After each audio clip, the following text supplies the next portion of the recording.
Hello, Active Sage here on the Sage channel, and today we are looking at a new ship called the Hovercrafter. That's right, it is a hovercraft that's designed to craft things. Yay, silly name is silly. Anyway, this is my first legitimate ship using my new hover engines that I put out about a week ago now. And you can see it takes quite a few of them. As it's a construction ship, I actually have stuck far more than you would think you would need, just because it's also going to have a fair amount of weight. I can actually show you a bit more of the inner workings of the ship and explain how all these things are hooked up, how its piping is all set up, and, well, one of the reasons you don't see any thrusters at all at the top. If I was to fly all the way up here, let's find our station that we got. Oops, I flew past it a little tiny bit. There we go.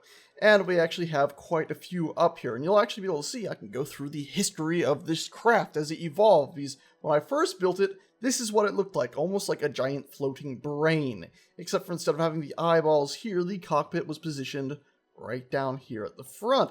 And you can see I still had pretty much the same setup that we have down below, in the fact that it had four, well actually this one has 5 welders at the front and 2 on the bottom. But we went ahead and changed this. Actually, this has 4 at the bottom. We'll even bring up our character, shall we? That way we can actually have a flashlight here. There we go.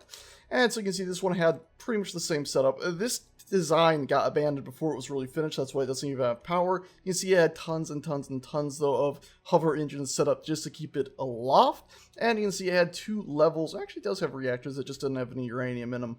But you can see that overall, it's a very unfinished feeling design. I decided I didn't like the idea of just having it empty. I didn't like the idea of it being a big floating brain necessarily either. I designed fiddle about with 2 designs of them, pretty much the same. I think it's just very minor tweaks to them. And then I came onto this design here, which is the final one pretty much, but I did a bunch of little tiny minor tweaks as I went along. You'll notice that this one here has a front area here with some cut-ins where I was thinking of a camera, maybe some lights and other stuff. As time went on, I refined that down to these nice slopes right here, which I believe makes it look a lot more industrial and sturdy, you know, like some sort of very smart machine that would just buzz around and do its job. And in fact, this little camera up there ends up looking like a very grumpy eye, I find. I at one point had this little arches here at the front. I ended up removing those for the final version. I'm not sure if that was the right thing, but in the end, it just has this flat front here, so it's slightly less grumpy. And then if we were to fly around to the back, you'll also notice that we had a reverse camera stuck in at the bottom in the final version. I'm using these gray ones because they're a little bit easier to see. And then I also experimented around with these instrument versions with, you see, originally, if we were to fly all the way back here to, I believe it was this one, there we go, we had our 4 downwards thrusting hover engines, and then 2 more right there also downwards thrusting. They're sort of offset, and I experimented around a bit with offsetting some more of them. So here's these are offset, then I offset these downwards. I kind of liked it, but at the same time it felt a bit odd. And then I went ahead and did a lot more experimenting where I had these farthest back, these are offset down one, and slowly you'll notice they also offset outwards. And in theory, that seems like it should be the right design, but I found that I just didn't like it. It felt too mismatched, honestly. So I ended up in the final version, and this is the same thing we just looked at here, going back to having 4 just in a straight line and then only those 2 offset, which makes for a, I don't know, I love it. It looks more industrial and more refined and well thought through instead of just something mismatched. And then eventually I also have these thrusters on these sides here, the hover engines. Technically they count as thrusters in the game code, so you might hear me call them that. And you can see I got 2 on the back here for reverse thrust, or forward thrust really. Got this one here and then this one here to give us some propulsion forward. And then you notice that 2 of these are at a slightly different angle. That's these here that allows propulsion in that direction so it can go from left to right. And then at the front we had much the same as before. Now I'm showing you all that, which is pretty straightforward, but I'm just showing it a bit more direct, because once we come over here to the finished version, you'll actually notice that in the cutaway, we have stuck a few of these inside, and I'll get back to that in 1 second. First, I'm going to finish up the outside before we go on the thrusters. Well, no, actually, what am I saying, Sage? Silly Sage. Because these are hover engines, because they take more power than your standard thruster, your standard atmospheric thruster, yet output less propulsion than they do, and they don't actually have a flame because of that, because of the way they function, well, you can go ahead and put them inside without so much issue. As such, I've got a few of them stacked up here, so we actually have a fair few that look like, braking thrusters, but really we got these 2 here, and then 2 on the other side, facing forward, and I believe, yeah, 1 more here and there. That way, if you decide to tilt the ship forward while you're working, your ship isn't just going to start falling. Because, of course, if you tilt the ship forward, the thrusters are now going to need to be pointing forward to hold you up. And then we also have a few down here. We got 1 here and 1 on the other side to allow the ship to move downwards, because these thrusters work barely, but they do work out of atmosphere. It's not enough to actually take you from in atmosphere out of atmosphere. If you have a ship with just these, it's going to reach a certain point where they're not efficient enough and you're going to start falling back down towards the planet. But they will work out here if you want to have a ship completely controlled by these out of atmosphere as well. Just keep in mind they're mainly designed for in atmosphere. And then I believe, yeah, we have 2 more reverse thrusters right here and then on the other side. So they're pretty nifty. Now, with all these thrusters explained, let's move on to the cargo containment system and the welding. So you can see along here we have our big rows of cargo containers. Huge cargo containers. In theory, you could hold quite a bit in this ship. Possibly, if you fill all these up to their maximum, more than the ship can actually support when it comes to thruster-wise. So you might find yourself dropping towards the ground. So keep that in mind if you're loading it up a whole lot. Keep an eye on just how well it's floating. In the test version I'll be showing in a minute down on the planet, I've actually loaded up, I think, about half these with 2,500 steel bars. So it should be, or steel plates, so it should be a pretty good test. And you'll also notice we have some gyroscopes at the top, so be wary if something hits the top of your ship, about at that point right there. Could find yourself missing a few gyroscopes. You'll also notice that the center line of cargo containers flips about quite a bit. Well, that's because at the front here it connects down. I also want these other cargo containers to be able to connect, well, either up if I decide to put in connectors to the top, or just, well, mainly, so that no matter what, there's going to be a connection point out the sides here. And then, of course, these are all connected together, so everything is connected in a big grid, even if not necessarily... Oh yeah, everything is connected in a big grid. All works. Yeah.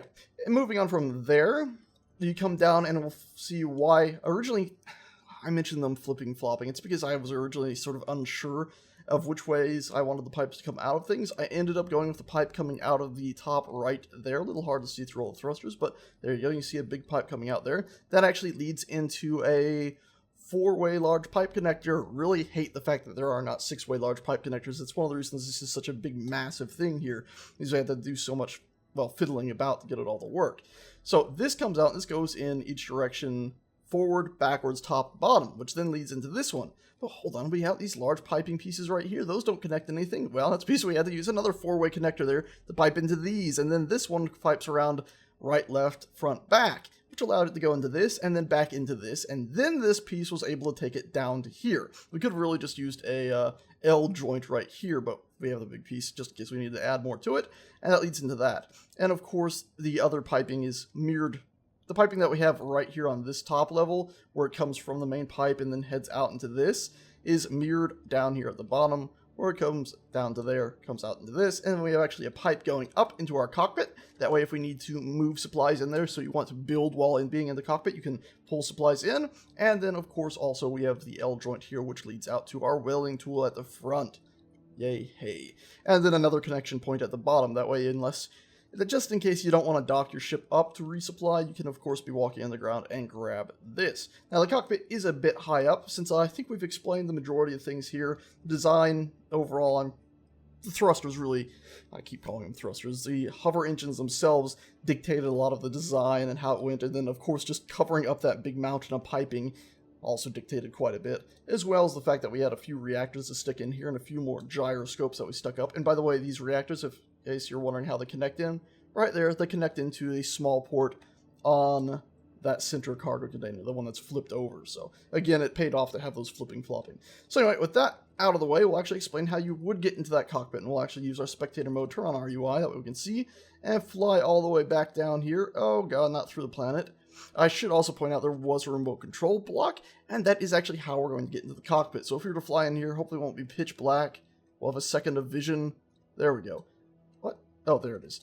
We have our remote control block and an antenna. So we'll actually be able to go ahead and rather simplistically do a Shift K on the keyboard, and this will give us a list of which one of these are the farthest away. So we don't want to select that one in atmosphere. We want to double click on this guy, and then we'll select the remote control system here. There we are, and now we're controlling our lovely ship. and we'll just bring it down low enough so we can actually have control over it. And you notice that even though I am remote controlling it, if you look at the hotbar at the bottom, I do have a full listing of all the different controls. On Shift 2, we have all the cameras. On Shift 3, well, I'm supposed to have the lights. I guess I only did that for the cockpit. So let's hop into the cockpit then. Aha, there we are. And we're now in our hover builder, or hovercrafter, I guess. And what we're going to go ahead and do now is start working on something just to demonstrate the fact that it does function. Now, as I mentioned, we have cameras on the damn thing. So if we wanted, we can have this top camera, the small welding camera in the middle, a bottom camera, and a back camera. And those are all pretty obviously seen. The grumpy camera at the top there. You got the one at the bottom middle there with the lights on it, and the one at the very bottom there. You can just about see it. And of course, if we wanted to, we can turn on all the lights for the structure. Let's go back into first person, and let's just try welding this up really quickly, because as I said, I do have supplies in all of the crates. And we can turn on these welders. We'll go in the third person, that way we can keep an eye on our distance from the ground, because we don't want to actually bump into the ground. And we can try to weld this thing up. There we go. I was starting to worry that I did something wrong. It wasn't welding there for a second. And so now we can just go about and weld everything we need right on up. And it is a pretty big, strange welding craft, but you could imagine 2 or 3 of these working on a mega structure of some sort, just building things. Oh no! Oh, up. Gotta remember that when in gravity, when you go down, it's going to go down as fast as gravity can pull it down. So that's why I gave the oh no there, as I was afraid I might have just screwed myself up, but I didn't. And of course, if there's some hard to reach pieces, like let's say you wanted to weld the ones directly in front of us here, of course I'm aiming down, which can be very dangerous. If I aim too far, the ship will start, yeah, you can see it starting to fall right there. We can, of course, just go ahead and switch ourselves to that bottom camera right there and get ourselves these secondary welders and turn those on so we can weld stuff aiming straight down, so you don't have to worry about the weight of the whole ship being aimed in a strange direction. It does mean you're going to be working with just 2 welders, but overall I think it's alright. There we go. And I think maybe I should have repositioned the lights. A little hard to see down here, but you can see it is getting the job done. And it's a bit hard to see because of course, the strange fuzz the devs intent, for some reason, are dead set on having on these cameras. It's like, what the hell's going on with that? Anyway, there we go. So, successful! It works! And of course, remember, when in a cockpit, the reason that we had that pipe leading to the bottom of the cockpit isn't for airflow or anything like that. It's so that if we wanted to keep working on this, and we might not be able to actually reach... Oh, we've bumped the ground a little bit. See? You gotta be cautious with these machines. You might not be able to reach all this next to the ground because it is a very large machine, but that's why I have some of those other small ones. As I was saying, though, remember you can do a Shift G now, or was it Control G? Yeah, Control G, and it takes you to builder mode, and you can, of course, go ahead and set up your hotbar like a civilized human being would. No, not that one. This one, there we are. And you can now build while in the cockpit. I'm going to make sure I have this Enable Creative Mode disabled. And that way when I build, it won't be instantly spawning in anything silly like that. And we can also go ahead and set up our other hotbar. There we are. And you go there, you go here. And remember, this has been in the game for a little while, but I don't think it's been utilized too much by people. And we can go ahead and set ourselves up a nice capping block to this, all while remaining in our cockpit safe and sound. And I did... Well, I don't think I actually said it, but I do indeed have a vent on the very front of this ship set to depressurize, so it'll be pulling air from the atmosphere around it in. So it should be pretty easy to build with that. So there we go. That's pretty straightforward. We could, of course, while we're doing this, we can press Control G to switch back. We could have these on, so that as we're going in, once again, Control G to switch back, building, if we get close enough, it would, in theory, be actually welding these up as well. In theory. Yeah, gotta get pretty close, so might not be the most advisable thing. And of course, if you put a block in wrong, you're gonna have to hop out of the vehicle and go weld those down. There we go. Pretty simple and straightforward. It works. I like this ship. I'm very happy with it. Alright, well, let's go ahead and show you those tiny little ships I hinted at a minute ago. As soon as I finish this off, please. Right there. And then 2 more little blocks. You and you. There we go. And let's just cap that off as well. There we are. So now we can go back to that mode. Control G again to switch between those modes. And we've finished off our little tiny, strange, random tower. If we wanted, we could install maybe another antenna on top of this, or a beacon, or who knows, whatever you like. Oh, why am I drifting so? got my momentum moving in a certain direction. Gotta be cautious. So he only has minimal thrusters to the sides, to the left and right. So you gotta be a little tiny bit cautious with that. And remember, try to keep it level. Remember, it can survive being aimed forward a bit, just not too much aimed straight down. And not too much to its sides. I love seeing its shadow as well. So there you go. That's our construction ship. It's a bit of a hefty thing, a bit hard to handle sometimes, but, well, the idea is you load it up once with enough supplies, and it'll be good to go for, well, ever, pretty much. Now, let's see, can we use the bottom welders? Pop in the third person. Much easier to control in third person, isn't it? There we go. There, we've welded up the majority of that. Let's go ahead and disable our welders, actually even turn off our lights. And I hopped out of that while it's still pretty high in the air, very dangerous. The most recent update to Space Engineers, if you don't know, actually made it so you got a bit more fuel inside your hydrogen tank, so it's not just going to last 2 seconds, it lasts a little over a minute now, so I was actually able to get up here. And these are basically a smaller craft that I built just to be able to buzz about and really quickly build stuff in. So if I was to do Control G and these, we could do the same sort of building we were just doing there. But of course, these are smaller, so they're able to fly a bit quicker. The hover crafter will be up on the Steam Workshop. These little guys, they're pretty simplistic, so I haven't really bothered with putting them on the workshop. They'll just be, well, my own little hovercrafter, mini hovercrafters. And so now we could go ahead and, just for demonstration purposes, once again, set up our hotbar. There we go. And go ahead and plop a few things in there. I think, okay, good. We must have some, yeah, we got some stuff in our own inventory, so we'll be able to plop these in there without issue. Otherwise, I don't think we could have actually done it, because I don't think I have metal stored in this craft.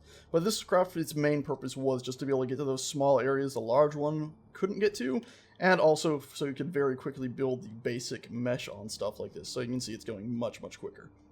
There we go. Well, that is it for today, guys. I just wanted to share with you this strange crafting construction vehicle I stuck together. I'm pretty happy with it, as I said before. And if you want to go ahead and use it, tear it apart, rebuild it, make it into a weapons ship, whatever you feel like doing, feel free to grab it off the Steam Workshop and do so. There should be a link down in the description below to access it. A little unfortunate that I don't think I have the plates I need to be able to weld these up. Oh, nope, I don't. Maybe if we turn this on, we'll be able to use it then. Turn it off, turn it back on. Nope. Well, so much for that. Anyways, that is that. Once again, thank you a bunch for watching, and I shall see you guys and gals next time. Ta-ta.